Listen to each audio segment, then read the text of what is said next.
Grand इफ्तार preparations. कोई event है, सब इकट्ठे होंगे तो हमारे अंदर एक्स्ट्रा ऑर्डिनरी एक एनर्जी आ जाती है। अस्सलाम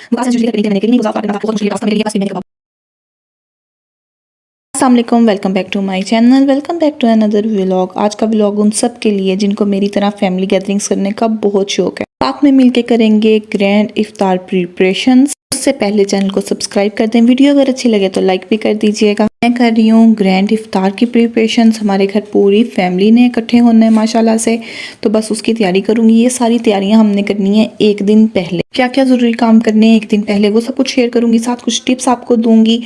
इससे पहले आप सबकी करना चाहूँगी तारीफ़। ये जो हम होम मेकर्स हैं ना, ख़ास तौर पे हम एशियन होम मेकर्स, हमारे अंदर कुछ ना सुपर पावर्स होती हैं। जब हमें पता होता है कि हमारे घर कोई इवेंट है, सब इकट्ठे होंगे, तो हमारे अंदर एक्स्ट्रा ऑर्डिनरी एक एनर्जी आ जाती है। चाहे जितना भी काम हो, हमें वो मुश्किल नहीं लगता। मैं दिल की गहराइयों से आप सबको अप्रिशिएट करना चाहूँगी और अपनी स्ट्रगल भी अब आपके साथ शेयर करती हूँ।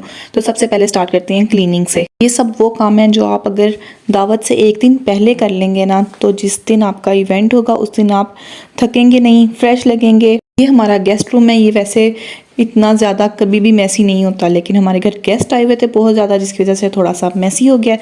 तो सबसे पहले मैंने अपना गेस्ट रूम क्लीन किया है। जितना मर्जी साफ़ रहता हो, लेकिन मेहमानों के आने से पहले एक दफ़ा नीट और फ्रेश करना ही पड़ता है। इसलिए ये काम आप अगर एक दिन पहले कर लेंगे ना, तो आपके लिए बहुत आसानी हो जाएगी। वैसे भी रोज़े हैं ना, तो रमज़ान में ज़रा मुश्किल हो जाता है, क्योंकि टाइम के टाइम सब कुछ करना होता है। अफ्तारी आपने अगर होस्ट करनी है तो आपने बिल्कुल अफ्तारी के टाइम पे सब कुछ रेडी रखना है। इसलिए ये काम जो एक्स्ट्रा काम है ना, ये आप पहले कर लें। मैं सबसे पहले कर लेती हूँ सारा घर अरेंज, और उसके बाद मैं फिर डस्टर के साथ फ्लोर क्लीन कर लेती हूँ। साथ ही सारे रूम की डस्टिंग, फर्नीचर की डस्टिंग वगैरह करने के बाद एंड पे मोप, और बस ये मेरी क्लीनिंग होती है। घर की सफाई से आपके अपने सलीके का पता चलता है और आप भी अपने घर से मोहब्बत जाहिर होती है। इसलिए घर को साफ़ सुथरा रखें ताकि जो आने वाले हों उनको भी अच्छा लगे। वॉशरूम मैंने ऑलरेडी क्लीन कर लिए थे, क्योंकि जाहिर है वॉशरूम क्लीनिंग की वीडियो तो शेयर नहीं कर सकती थी। ये हमारा गेस्ट वॉशरूम है जो टोटली मैंने रेडी करके रख ली है, और अब साथ ही अपना पर्सनल वॉशरूम भी मैंने रेडी कर लिया था। चाहे आप डेली क्लीन करते हो, लेकिन जब गेस्ट ने आना हो तब उससे पहले एक दफ़ा डिटेल क्लीनिंग कर लिया करें। टॉवल वगैरह भी न्यू लगा दिए, ये भी बहुत ज़रूरी होता है।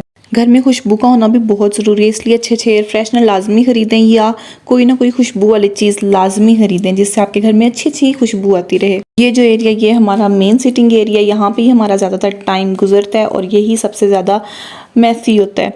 तो रूम्स क्लियर हैं, वॉशरूम क्लियर है, किचन क्लियर है, और ये मैं एंड पे क्लियर करूँगी। पहले हम यहीं पे बैठ के काटते हैं वेजिटेबल्स। दावत से 2 दिन पहले मेन्यू डिसाइड कर लें कि आपने क्या क्या बनाना है। इफ्तार है तो इफ्तार में थोड़ा ज़्यादा चीज़ें बनानी पड़ती हैं, तो इसलिए पकोड़े समोसे तो बनाने ही पड़ते हैं, क्योंकि हम पाकिस्तानी हैं ना। तो जैसे हम पे रोज़े फ़र्ज़ हैं, इसी तरह हम लोगों पे पकोड़े और समोसे खाना भी फ़र्ज़ है। मेन्यू डिसाइड करते वक्त अपने गेस्ट को माइंड में रख लें कि ज़्यादातर लोगों को क्या चीज़ पसंद आएगी, उसी के बाद अपना मेन्यू डिसाइड करें। वेजिटेबल्स वगैरह एक दिन पहले सब कुछ ख़रीद लें, मसाले शसाले सब कुछ ख़रीद लें, और एक दिन पहले आप बैठ के सारी कटिंग कर लें, ताकि आपका नेक्स्ट डे जो सी दावत वाला डे हो, उस दिन इस चीज़ पे आपकी एनर्जी ना वेस्ट हो और ना आप थकें। कोशिश करें मैक्सिमम जो काम है ना आपके, वो आप एक दिन पहले निपटा लें। ज़ाहिर है जो मेन कुकिंग है, फ्राई करनी है चीज़ें, वो तो उसी दिन होगा, लेकिन जितना काम ख़त्म हो सकता है वो सारा काम आप ख़त्म करके रख लें। अगर आपके पास कोई हेल्प है, कोई साथ आपकी हेल्प करने वाला है, फिर आपके लिए इतनी मुश्किल नहीं होती। लेकिन अगर आप मेरी तरह बिल्कुल सिंगल हैं, अपनी मदद आपके तहत आपने सब कुछ करना है, तो एक दिन पहले आप ये सारे काम अगर ख़त्म कर लेंगी ना, तो यकीन करें आपने मुझे दुआएं देनी है सीरियसली। इंशाल्लाह से 4 फैमिलीज हमारे घर इनवाइटेड हैं, और मैं अकेली जान लगी हुई हूँ। अल्लाह करे सब कुछ अच्छा हो जाए। क्लीनिंग मैंने कर ली है, वेजिटेबल्स मैंने कट कर ली हैं। अब पहले करेंगे शामीर को साफ़ सुथरा। ये देखें, शामीर को मैंने नला धुला के कपड़े शपड़े पहना दिए हैं। माशाल्लाह मेरा बच्चा बड़ा है और ये कपड़े शपड़े बिल्कुल गंदे नहीं करता, इसलिए मैंने इसे एक दिन पहले ही रेडी कर दिया है। आपके बच्चे भी शामीर की एज में हैं और कपड़े शपड़े गंदे नहीं करते, तो आप भी उन्हें एक दिन पहले अगर रेडी कर देंगी तो आपके लिए बहुत आसानी हो जाएगी। दरमियान में अफ्तारी का वक्त हो गया था, घर में जो कुछ था बस मैंने उसके साथ ही रोज़ा अफ्तार कर लिया। वकास एज यूजली घर पर नहीं थे, मैंने अकेली नहीं रोज़ा अफ्तार करना था, तो बस जो कुछ मुझे मिला, जो फटाफट बन सका, वो मैंने बना लिया। देखें बिहाइंड द सीन कभी मैं आपको दिखाऊं ना, तो साथ साथ अफ्तारी भी चल रही थी, साथ साथ शामीर को भी मैं रेडी कर रही थी, साथ साथ बाकी भी छोटे छोटे काम कर रही थी। समझ लें टाइम में सुपर वूमन बनी हुई थी, जिसके 10 हाथ, 10 आंखें और 10 टांगे हैं और सारी तरफ उसकी हाथ पाँव चल रहे हों। बस अफ्तारी करते ही बाकी का सामान मैं लेके बैठ गई। लहसुन मैंने वैसे छील के रखा हुआ था लेकिन वो ख़त्म हो गया। अब ये थोड़ा सा छील के रख लूँगी। साथ ये पालक बनाना मुझे इतना मुश्किल लगता है, इतना मुश्किल काम लगता है ना मुझे। ये पालक काटते हैं ना तो हाथों पे निशान आ जाते हैं, तो पालक साथ साथ काटेंगे। जल्दी जल्दी इंसान काम निपटा रहा हो और कोई ब्लेंडर ना हो, ये तो मुमकिन ही नहीं है। मेरे थंब पे नाइफ लग गई है, ऐसे छोटे छोटे 3-4 कट बन गए, एक में से ब्लड आने लग गया था। शुक्र है ज़्यादा गहरा नहीं लगा लेकिन बहुत ही मुझे इरिटेट करा था। फिर मैंने इसके ऊपर लगा ली सनी प्लास्ट और दोबारा से शुरू कर देते हैं अपने काम। इस टाइम पे मैं हार नहीं मान सकती थी, इससे चाहे मुझे गहरा कट लग जाता, चाहे मुझे कुछ भी हो जाता, लेकिन मैं इस टाइम हार नहीं मान सकती थी। तो मैंने मोटिवेशन अपनी बरकरार रखी, क्योंकि अगर मैं हार मान जाती तो मेरा आज का काम कल पे पड़ जाता और ये मैं बिल्कुल भी नहीं चाहती थी। साथ साथ मैं अल्लाह का जिक्र करती गई, साथ साथ मैंने वीडियो बनाई, साथ साथ मैंने किए काम। पालक मैंने काट के रख ली है।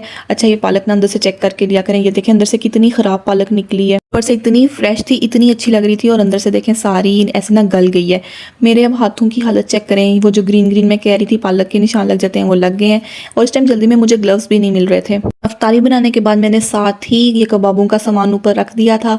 इसका मसाला भी बिल्कुल रेडी है, अब बनाएंगे कबाब। मेरी नीयत ये थी, मेरी मोटिवेशन ये थी कि मैंने सब कुछ घर में बनाना है। इंशाल्लाह हम लोगों ने बाहर से कुछ भी नहीं लेना, सब कुछ होममेड होगा, सब कुछ मैं बनाऊंगी, अपने दिल से बनाऊंगी। तो बस मेरी काफ़ी हद तक जो सा मेरा इरादा था वो कंप्लीट होता जा रहा था, मेरे काम ख़त्म होते जा रहे थे। कबाब मैंने बनाने शुरू कर दिए। ये दाल और चिकन के कबाब हैं। दाल का मसाला मेरा थोड़ा पतला हो गया था, इसलिए मैंने इसमें एक आलू भी बॉयल करके डाल दिया था। तो ये 3 चीज़ों के कबाब हैं, चिकन, दाल और आलू के। पूरे दिन की स्ट्रगल 8 मिनट में दिखानी बहुत मुश्किल थी। हाउस क्लीनिंग, फिर ये सारी प्रिपरेशन, सीरियसली बहुत मुश्किल ये टास्क था मेरे लिए। बस फिर मैंने कबाब बनाते ही ये सामने लिविंग रूम क्लीन किया, क्योंकि एंट्री पे सबसे पहले ये नज़र आता है।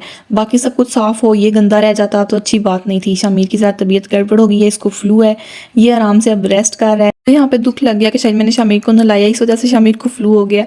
खैर अब चलते हैं बाहर।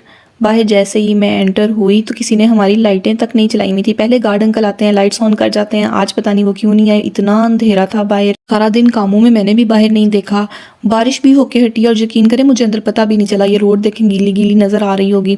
अब मैंने बाहर का एरिया क्लीन करना है। जाहिर है सबसे पहले जब गेस्ट आते हैं तो उनको ये एरिया नज़र आता है। ये एरिया क्लीन करने के बाद, यहाँ से भी टोटली साफ़ सुथरा करने के बाद, अब मैंने बनाने हैं जी समोसे। और ये है रोल पट्टी, तो इससे कुछ छोटे छोटे समोसे बना लेंगे और कुछ रोल बना लेंगे।